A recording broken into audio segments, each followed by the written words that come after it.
ज्ञान मंत्र। Nifty bears का महत्व ज़्यादा रह सकता है जब तक कच्चे तेल के दाम नीचे नहीं आते। स्ट्रैटेजी कॉल ये है कि किसी भी बढ़त पर बिकवाली करना उचित लग रहा है क्योंकि निफ्टी में और बड़ी गिरावट का डर है। संक्षिप्त में कहें तो डाउनसाइड रिस्क कायम है जहां पे निफ्टी रिस्क पर है। हमारे चार्ट ऑफ द डे अनुसार रिलायंस इंडस्ट्रीज और अदानी एंटरप्राइजेस कमजोर लग रहे हैं किसी भी बढ़त पर कुछ हफ्ते या कुछ महीनों के दृष्टिकोण से। Adani enterprises closing price 1823, current market price पर बिकवाली और स्ट्रेंथ पर बिकवाली 1930 से 1950 जोन में, लक्ष्य 1751 और उसके बाद 1721 मार्क पर, और उसके बाद आक्रामक लक्ष्य 1524 से 1551 जोन में, स्टॉप 2059 पर, होल्डिंग पीरियड 1 से 3 महीनों का। अपने दिन की शुरुआत समझदारी से करें। महत्वपूर्ण खबरें और दुनिया भर के स्टॉक मार्केट्स पर विश्लेषण के लिए इस वीडियो को अंत तक देखना न भूलें।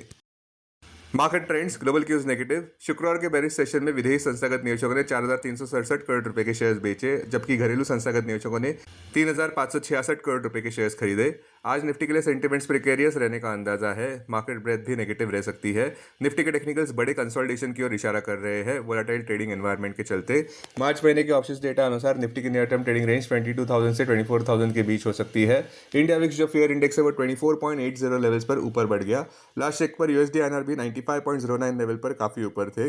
निफ्टी का पुट कॉल रेशियो 30 मार्च एक्सपायरी के लिए 0.89 पर। बैंक निफ्टी का पुट कॉल रेशियो 30 मार्च एक्सपायरी के लिए 0.82 पर। आज के लिए निफ्टी का आउटलुक। निफ्टी में काफी वाइड स्विंग्स देखने को मिल सकते हैं क्योंकि ट्रम्प के पीस टॉक्स पर अभी भी सवाल खड़े हो रहे हैं और ऐसा लग रहा है कि फिलहाल तो कोई क्विक रेजोल्यूशन नजर नहीं आ रहा है मिडिल ईस्ट कॉन्फ्लिक्ट का। इस वजह से अनसर्टिनिटी देखने को मिल सकती है और वोलेटिलिटी का सामना करने के लिए तैयार रहे।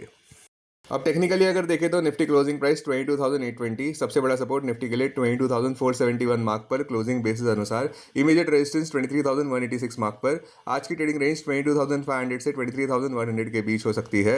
बायस नेगेटिव। सेंसेक्स क्लोजिंग प्राइस 73,583, सबसे बड़ा सपोर्ट सेंसेक्स के लिए 72,558 मार्क पर क्लोजिंग बेसिस अनुसार। इमीडिएट रेजिस्टेंस 74,905 मार्क पर।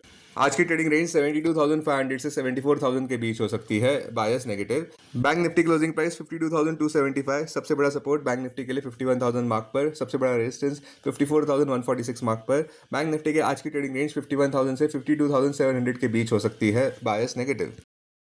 हमारे चार्ट ऑफ द डे अनुसार रिलायंस इंडस्ट्रीज भी कमजोर लग रहा है। Closing price 1348, current market price पर बिकवाली और स्ट्रेंथ पर बिकवाली 1378 से 1385 जोन में, लक्ष्य 1307 और उसके बाद 1269, आक्रामक लक्ष्य 1115 मार्क पर, स्टॉप 1413 पर, होल्डिंग पीरियड 1 से 3 महीनों का। अब स्टॉक मार्केट खबरों में दलाल स्ट्रीट के लिए पिछला शुक्रवार काफी खराब रहा जहां पे सेंसेक्स 1700 पॉइंट्स नीचे गिरा और निफ्टी 22,850 मार्क के नीचे गया। वोलेटिलिटी काफी ऊपर बढ़ती नजर आई जहां पे इंडिया विक्स 26.80 लेवल्स पर ऊपर बढ़ा और रुपये ने नया रिकॉर्ड लो कायम किया 94.84 पर। निफ्टी 50 लगातार 5वें हफ्ते नेगेटिव बंद हुआ जहां पे दलाल स्ट्रीट पर रिस्क ऑफ सेंटीमेंट देखने को मिली जिसमें पैनिक और एलिवेटेड वोलेटिलिटी देखने को मिली। सबसे बड़ा सवाल, क्या पैनिक और ओवरसोल्ड कंडीशंस के चलते दलाल स्ट्रीट पर एक रिबाउंड देखने को मिल सकता है? ईमानदारी से कहे तो कमजोर इंडियन रुपये और विदेशी संस्थागत निवेशकों की भारी बिकवाली की वजह से चिंता बनी हुई है। विदेशी संस्थागत निवेशकों ने तो अब तक मार्च महीने में कुल मिलाकर 1,11,377 करोड़ रुपए तक के शेयर्स बेचे जो कि अब तक का लार्जेस्ट आउटफ्लो है जनवरी 2025 के बाद का, जो इंडियन इक्विटीज को ठेस पहुंचा रहा है। संक्षेप में कहे तो सावधानी बरतना जरूरी। स्टॉक्स जो सुर्खियों में रहे, टीसीएस औपचारिक रूप से Q4 अर्निंग सीजन का आगाज करेगा अप्रैल 9, 2026 को।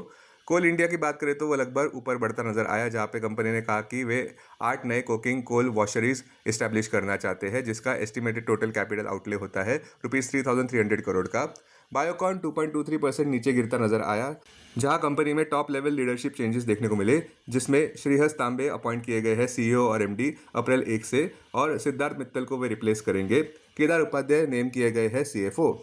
अब डेरिवेटिव्स डेटा डैशबोर्ड पर ध्यान देते हैं। Nifty March futures last traded price 22,802, discount -18। Put call open interest ratio Nifty 30 मार्च एक्सपायरी के लिए 0.89 पर, बैंक निफ्टी 30 मार्च एक्सपायरी के लिए 0.82 पर, maximum call open interest Nifty के लिए 25,000 और उसके बाद 24,500 स्ट्राइक प्राइस पर, बैंक निफ्टी के लिए maximum call open interest 61,000 strike price पर, maximum put open interest Nifty के लिए 20,000 और उसके बाद 22,000 स्ट्राइक प्राइस पर, बैंक निफ्टी के लिए maximum put open interest 49,000 strike price पर। Futures one day highest open interest change पर ध्यान देते हैं। लॉन्ग बिल्डअप में Samman cap, national aluminium, Aurobindo pharma. Short covering में Wipro, PPL pharma, oracle financial services. Short buildup में HDFC bank, ICICI bank, Bajaj finance, axis bank. Long unwinding में NBCC, VEDL. आज stocks जो एफएनओ बैन में है वो है स्टील अथॉरिटी ऑफ इंडिया। अब BSE डेरिवेटिव्स डेटा डैशबोर्ड पर ध्यान देते हैं। Sensex April futures last traded price 74,236, premium plus 653। Put call open interest ratio Sensex 30 अप्रैल एक्सपायरी के लिए 0.65 पर, बैंकेक्स 30 अप्रैल एक्सपायरी के लिए 1.22 पर। Maximum call open interest Sensex के लिए 80,000 स्ट्राइक प्राइस पर, बैंकेक्स के लिए 60,000 स्ट्राइक प्राइस पर। Maximum put open interest Sensex के लिए 74,000 स्ट्राइक प्राइस पर, बैंकेक्स के लिए 59,500 स्ट्राइक प्राइस पर। Investments in security markets are subject to market risk. Read all the related documents carefully before investing. This content is purely for information and educational purpose only and in no way to be considered as an advice or recommendation.